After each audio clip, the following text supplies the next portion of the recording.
Welcome to the story. Don't forget to like, subscribe and support me. Ethan stared at the blinking screen of his console, his pulse quickening. The tagline of Quantum Assault gleamed in a sleek, futuristic font: Control time, defy reality, rewrite history. He had heard the hype surrounding this game for months, how its time-bending mechanics revolutionized shooters, letting players toy with the past, present, and future as they completed missions. But now, as he prepared to dive in, the reality of what Quantum Assault would demand from him sank in. He leaned back in his gaming chair, wiping his palms on his jeans. All right, let's see what all the fuss is about. The game's opening sequence was a cinematic masterpiece, pulling him into a war-torn future where factions fought over control of a mysterious technology known as the Chrono device. It was said to allow whoever possessed it to alter the flow of time itself. Ethan had seen trailers showing off the ability to rewind time during missions to correct mistakes, but he wasn't prepared for how smoothly the game would integrate the mechanic. It felt seamless, too seamless. The first mission was straightforward: infiltrate an enemy base and retrieve intel on the Chrono device. Ethan's fingers danced over the controls as he took down enemies with surgical precision. When a sniper's bullet clipped his shoulder, he quickly rewound time, positioning himself behind cover before the shot could land. The tension of each encounter built as the game demanded split-second decisions, but the ability to manipulate time gave Ethan a dangerous sense of control. He completed the mission, and the screen faded to black. A small shimmer crossed his vision, but he shrugged it off, thinking it was part of the game's immersive effects. As the next level loaded, he reached for his water bottle, but something odd caught his attention. The bottle, once sitting on his desk, was now positioned at the edge, as though someone had nudged it during gameplay. "What the hell?"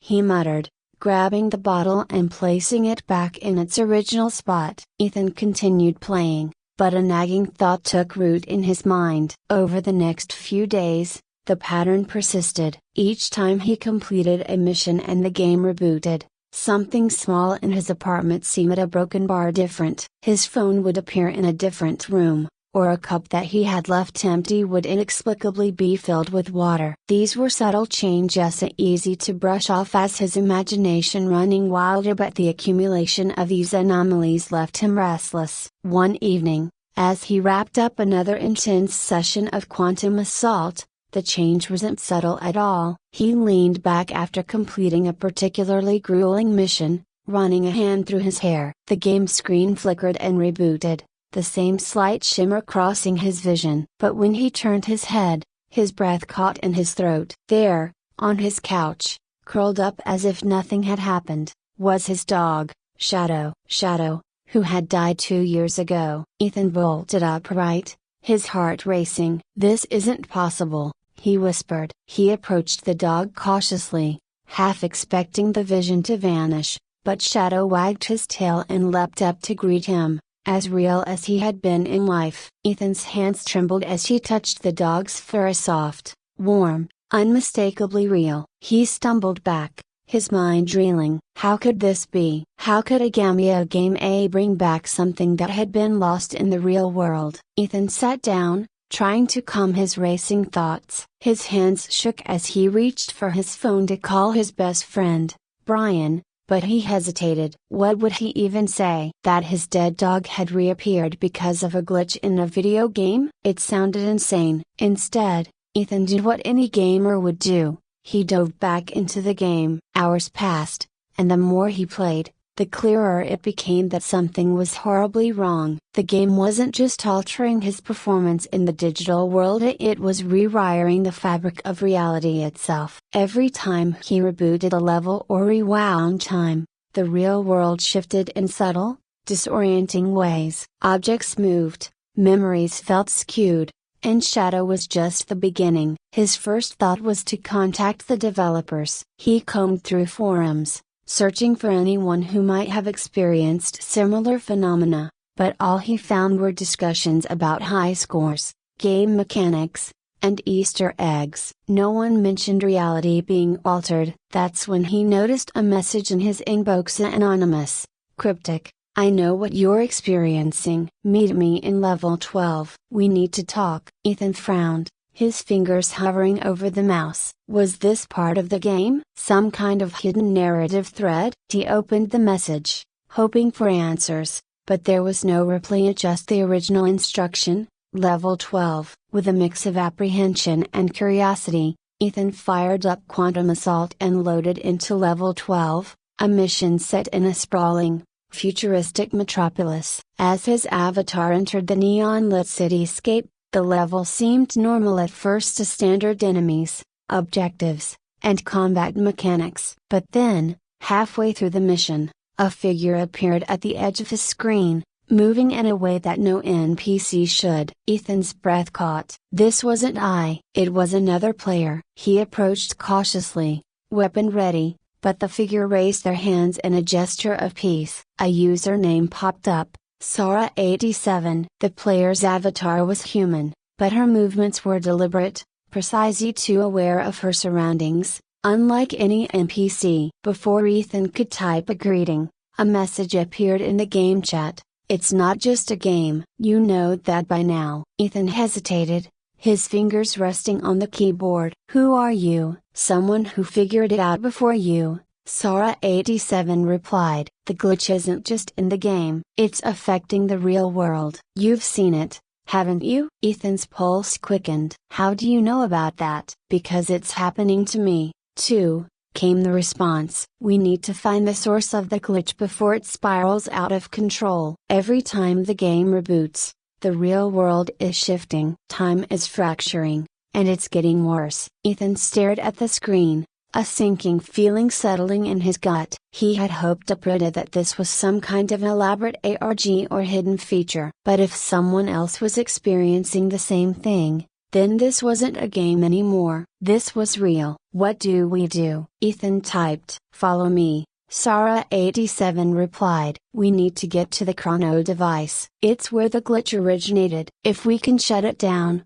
we might be able to stop the time distortions. Ethan's mind raced. The chrono device was the central objective of the game, the device that controlled time within the game's universe. But what if it was more than just a plot device? What if it was the key to everything? He followed Sarah87 through the level, navigating the city's labyrinthine streets until they reached a massive, high-tech facility, the game's version of a top-secret quantum research lab. The entrance was guarded by a small army of enemies, but together, they fought their way inside, the tension mounting with each passing minute. Inside the lab, the atmosphere shifted. The walls were lined with glowing panels, the hum of machinery filling the air. In the center of the room stood the chrono device, a massive, pulsating machine that radiated power. But something was wrong. The machine was flickering, its form unstable, as though it existed in multiple timelines at once. This is it, Sarah87 typed. The glitch is here. Ethan approached the device cautiously, his heart pounding. His hands hovered over the controls, but before he could make a move, the screen flickered. A new player had entered the game. Daniel Reaper. Ethan's fingers tightened on the controls as the new player's avatar stepped into view, his presence unsettling. Daniel's movements were smooth, predatory. He didn't type a greeting, he didn't need to. His mere appearance was enough to send a chill down Ethan's spine. Daniel Reaper didn't need words. His presence was ominous, like the calm before a storm. Ethan's grip on the controller tightened as the temperature in the room seemed to drop. There was something about Daniel's movements so smooth, precise, too calculated to be just another player. Sarah87 moved first. We need to take control of the chrono device before he does, her message flashed on Ethan's screen. But as she dashed forward, Daniel Reaper raised his weapon, and in one fluid motion, took her down with a single shot. Damn it, Ethan muttered under his breath as Sarah's avatar crumbled to the ground, her health bar emptying in an instant. His mind raced, knowing full well that Sarah would respawn, but in a game where time manipulation could alter the real world, they couldn't afford even a few seconds of delay. Ethan ducked behind cover, firing at Daniel to keep him at bay, but every shot seemed to miss by millimeters. Daniel moved like a ghost, effortlessly dodging bullets, his form barely solid. A message appeared: "You're out of your depth, Ethan." Ethan's heart skipped a beat. How the hell did this guy know his real name? In the heat of the moment, something clicked in his mind. This isn't just another player, he realized. Whoever Daniel was, he had knowledge beyond the game. Ethan suspected he might even be someone connected to the developers, as someone who had tampered with the game's very code. Sarah respawned nearby, and Ethan quickly sent her a message: "We need to flank him. Keep him distracted. I'll go for the device." Sarah didn't respond but acted immediately, charging toward Daniel again, this time with a more evasive pattern, dodging his shots. Ethan used the opening to sprint toward the chrono device. The machine pulsated wildly, its energy radiating outward in unstable bursts, flickering between different timelines. For a brief moment, Ethan's vision blurred as past, present, and future overlapped. He saw versions of himself at different points in life, a dizzying cascade of alternate realities all collapsing into one. Daniel moved fast, but Ethan reached the device first, his fingers flying over the controls. The interface was complex, but the game had taught him enough to know where the weaknesses might be. As he worked, the air around him seemed to warp, as if time itself was pushing back, resisting his every move. "Hold him off a little longer," Ethan shouted into the game's voice chat, desperate as he saw Daniel getting closer with every second. Sarah was struggling, barely managing to avoid Daniel's attacks. Ethan could see her health bar dwindling again, his vision blurred. The real world and the game were bleeding into one another. He blinked, and for a second, he saw his apartment glitch, the walls rippling like a distorted image. He could smell gunpowder in the air, and the heat of the digital battle felt real against his skin. Reality itself was unraveling. Ethan pressed the final sequence on the chrono device's console,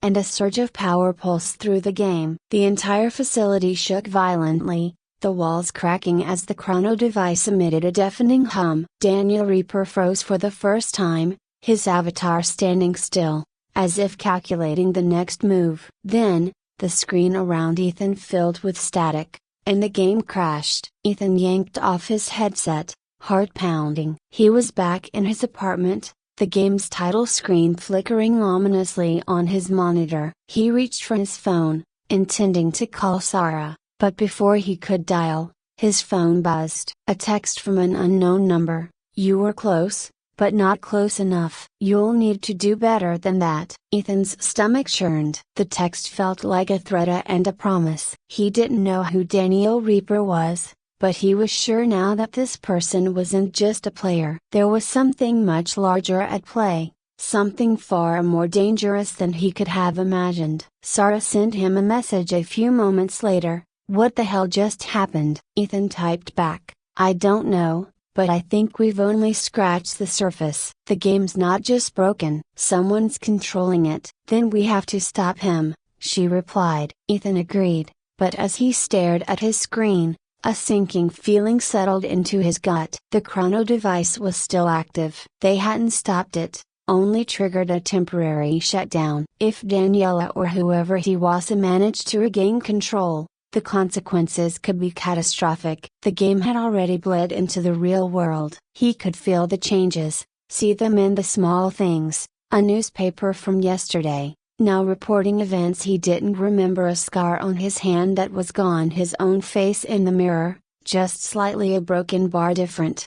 He didn't know how much longer they had before time itself fractured beyond repair. The game rebooted, and Ethan logged back in. Sarah was already online, waiting in the same facility, though it was eerily quiet now. There were no enemies, no obstacles, just the chrono device, silent but still pulsating faintly. Ethan approached cautiously, his fingers twitching on the controller. "We need to figure out how to shut this down for good," he said into the voice chat. "Daniel's going to come back, and if we don't..."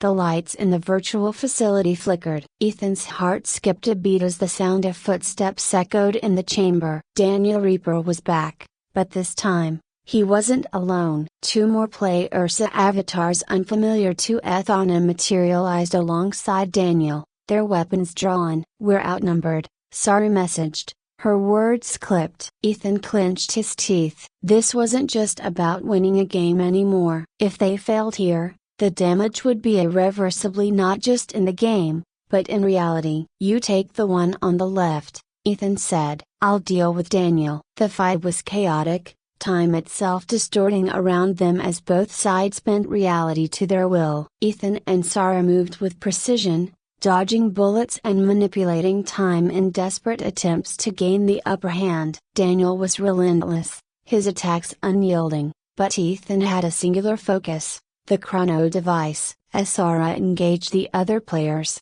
Ethan dashed toward the device, ignoring the bullets whizzing past him. He reached the console once again, but this time, something was different. A new interface had appeared, a one with a choice. Shut down the chrono device and reset reality. Use the chrono device to rewrite time. His heart raced. If he chose the second option, he could undo everything to bring back the people he'd lost, change the world in ways that only someone with the power of time could. But he knew the risks. Every manipulation of time had consequences, and the further he pushed, the more unstable reality would become. "Do it." Sarah's voice cut through his thoughts. "Shut it down." Ethan hesitated for only a moment before slamming his fist down on the shutdown command. The screen blazed with white light as the chrono device powered down, the game freezing for a split second before everything went black. He ripped off his headset, his breath coming in short,